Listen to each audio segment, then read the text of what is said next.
At 3:14 in the morning, somewhere in the Persian Gulf, the deck of an Arleigh Burke-class destroyer sits beneath air so thick and humid it makes the steel sweat. Below decks, inside the Combat Information Center, the environment is different, cooler, controlled, lit by the quiet glow of radar displays humming with a low, constant electrical pulse.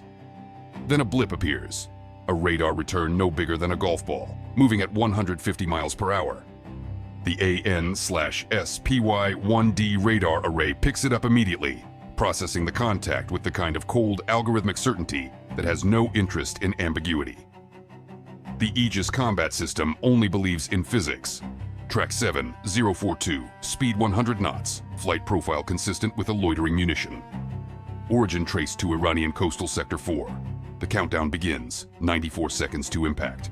That is the entire window. 94 seconds for the crew to confirm the threat, classify the target, decide on a response, authorize the engagement, and execute the kill.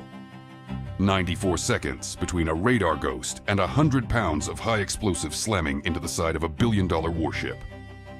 The RIM-116. Rolling airframe missile leaves the rail with a violent compressed roar that shakes the launcher mount and sends white smoke curling into the night sky. The missile does not rely on radar guidance alone. It carries an infrared seeker that activates mid-flight, scanning the horizon for the heat signature generated by friction on a fiberglass nose cone, pushing through humid air at speed. 42 seconds to impact. The target is a Geran-2 drone, a Russian-supplied loitering munition built around a derivative of the Iranian Shahed-136 airframe. It has no defensive suite, no pilot, no capacity to evade or adapt. It has only a flight path, a GPS coordinate locked into its guidance chip, and a tank of fuel. Nothing more. The RIM-116 executes a 3-degree course correction at roughly Mach 2. The intercept occurs 3 miles from the ship, well outside any danger zone. The 25-pound fragmentation warhead detonates, releasing a cloud of tungsten pellets that reduce the Russian-built airframe to 5,000 pieces of shredded carbon fiber and atomized fuel. The Geran-2 disintegrates. The threat is gone. The kill chain moves to the next node. This single intercept in the middle of the night is not an isolated event. It is one piece of a much larger pattern that Western intelligence has spent months documenting with increasing concern. For years, the flow of loitering munitions moved in one direction, from Tehran to Moscow, feeding the Russian war machine in Ukraine with thousands of cheap, expendable drones capable of being launched in waves to overwhelm air defenses. But the pipeline has reversed. The Kremlin is now shipping Russian localized variants of the Shahed-136, designated Geran-2, back into Iran.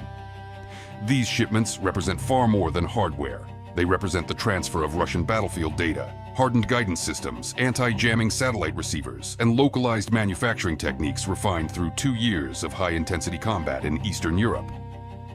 The Kremlin publicly rejects all of this, calling such reports fabrications designed to justify increased Western military presence in the region. They deny any military cooperation exists, but the kill web does not accept diplomatic denials as evidence. High above the cloud layer, the space-based infrared system satellite constellation monitors the specific thermal signatures of the Russian heavy-lift transport fleet. An Ilyushin Il-76, a 4-engine cargo aircraft capable of holding 40 tons of equipment, lifts off from a military airfield near the Russian border. Its cargo hold is packed with modular crates, disassembled drone components, upgraded Russian guidance packages featuring the Kamita-M anti-jamming satellite receiver, hardened flight control boards, reinforced airframe kits engineered to survive rough handling and extreme heat. The Aegis network tracks the IL-76 as it crosses the Caspian Sea and descends into Iranian airspace, approaching a military airfield outside Tehran. That data is instantly fused into the regional tactical picture and shared across the fleet, across the air wings, across every sensor node in the theater. The kill web builds a digital twin of the entire logistics chain. We know the flight duration of the transport aircraft. We know the weight of the crates. We know the probable battery life of the guidance chips being unpacked on the tarmac. We track those crates as they are loaded onto civilian-patterned trucks and driven toward hidden launch sites along the coast, sites disguised as commercial warehouses or agricultural storage facilities. Every stop those trucks make is logged into a database shared across the fleet. Every F-35C Lightning II flying in the region contributes another data point to the picture. The enemy's inventory is being watched in real time before a single engine is started. By the time those crates reach mobile launch rails disguised as civilian shipping containers, the kill web has already assigned a tiered, cost-effective response to every airframe in the shipment. To the untrained eye, it looks like commerce. To the integrated network, it is a high-priority target set waiting for an execute command. Understanding the scale of this drone threat requires context, because the numbers alone do not capture what it actually looks like. Imagine a fleet of used pickup trucks, each carrying 100 pounds of high explosives, delivered to a launch site the size of a football field. Each drone costs roughly $30,000 to produce, less than a mid-size SUV off a dealer's lot. Russia is not sending a precision instrument. It is sending a blizzard. The strategic intent behind that blizzard is to construct an economic trap. Force the US Navy to expend a $2 million Standard missile from a vertical launch cell to destroy a $30,000 drone. Do that enough times, at enough scale, and you win the economic calculus even while losing every single tactical engagement. That is the trap. And the kill web exists to solve for return on investment just as efficiently as it solves for intercept geometry. The launch happens at 3:14 local time. The Iranian Revolutionary Guard Corps employs a saturation attack strategy using the newly delivered Russian inventory. 40 Geran-2 and Shahed-136 drones launch in a compressed window of 3 minutes from multiple dispersed coastal sites. The objective is straightforward. Flood the ship's radar processors with so many simultaneous tracks that the system cannot prioritize real threats. Overwhelm the decision loop with sheer volume. The drones rise from their launch rails and climb to an altitude of just 150 feet, hugging the wave tops to stay below the radar horizon of land-based sensors. Low, slow by missile standards, and numerous. On the bridge of the USS Gerald R Ford, the atmosphere is one of professional, clinical focus. The ship's dual-band radar detects the swarm the moment the drones clear the coastal dunes.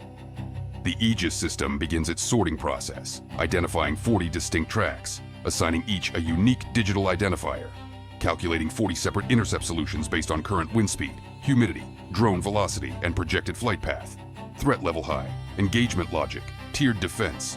The first layer of response is entirely silent. The AN/SLQ 32 Electronic Warfare Suite, part of the Surface Electronic Warfare Improvement Program, activates and floods the sky with high-gain digital noise, specifically targeting the Russian Kometa-M GPS receivers inside the incoming drones. This is the soft kill phase. For 12 of the 40 drones, the world suddenly goes dark. Their internal gyroscopes, unable to acquire a satellite lock, begin to drift. Within seconds, the drones lose their sense of orientation, four-bank violently, and spiral into the sea 5 miles from the coast. 3 others, following a degraded flight path, collide with each other in midair. The result is a shower of sparks and shredded carbon fiber dropping into dark water. But 28 drones remain. They are 30 miles out from the carrier strike group, closing at 100 knots, and the window is shrinking fast. The screening destroyer, positioned between the carrier and the incoming threat, begins its kinetic sequence. It does not lead with its most expensive interceptors. It follows the sequencing principle, using the right tool for the right range at the right cost. The ship launches the RIM-162 Evolved Sea Sparrow, the medium-range solution. It leaves the vertical launch cell with a thunderous roar that vibrates through the deck plates and resonates through the soles of every boot on the ship. It accelerates to Mach 4 in seconds. One RIM-162 detonates in the center of a 3-drone formation. The kinetic energy releases like a sledgehammer through glass. The drones are not disabled, they are pulverized. 8 additional drones are removed from the engagement picture in the first 12 seconds of the kinetic phase. 20 remain. They are at the 10-mile mark, closing at 170 feet per second.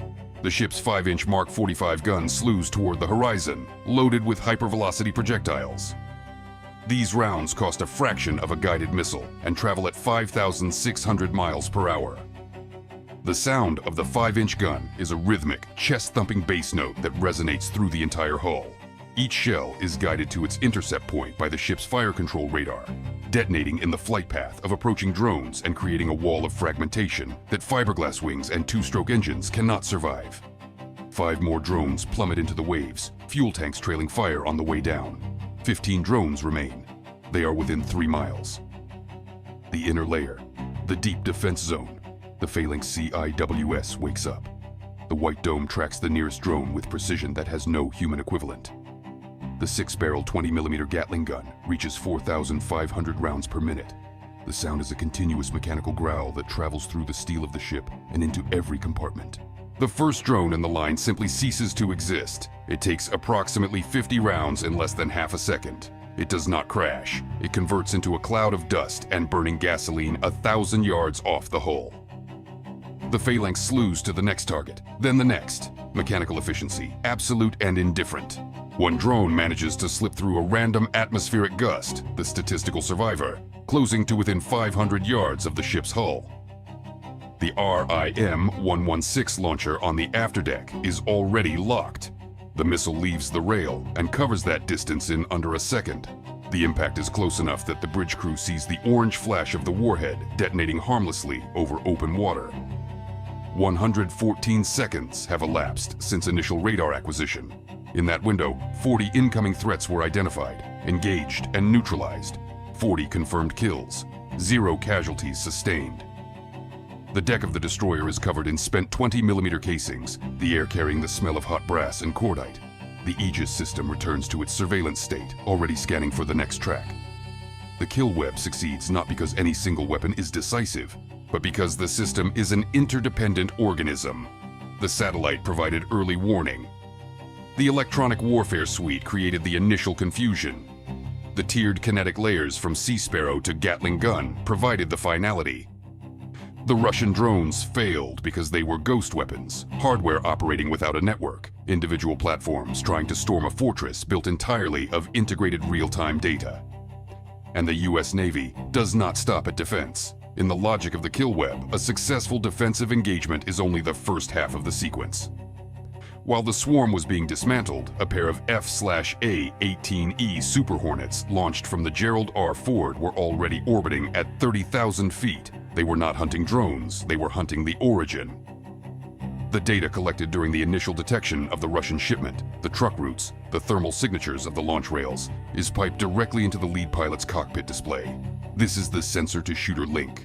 The pilot does not search for the target. The ship has already found it and painted it for him. Target acquired. Coordinates confirmed by Aegis. Master arm on. Under the wing of the Super Hornet, the AGM-154. Joint standoff weapon is released. It does not drop like a conventional bomb. It deploys its wings and begins a silent, stealthy glide toward the Iranian coast, following a pre-programmed path that weaves around known air defense positions. On the ground, IRGC crews are attempting to reload their mobile launch rails with the next batch of Russian-supplied drones. They believe they are safe, positioned 40 miles behind the coastline. The AGM-154 arrives with 0 acoustic warning. It has no jet engine to betray its approach. It simply appears. The 500-pound warhead detonates at the center of the staging area. The Russian-built trucks, the spare drone crates, and the launch rails cease to exist in a single kinetic release. Secondary explosions ripple through the site as fuel bladders ignite. The kill web monitors the thermal bloom from orbit. Target neutralized, 0 collateral detected, vectoring for carrier recovery. The Super Hornet banks hard and heads back to the ship. The mission deleted the enemy's capacity to attempt a second wave.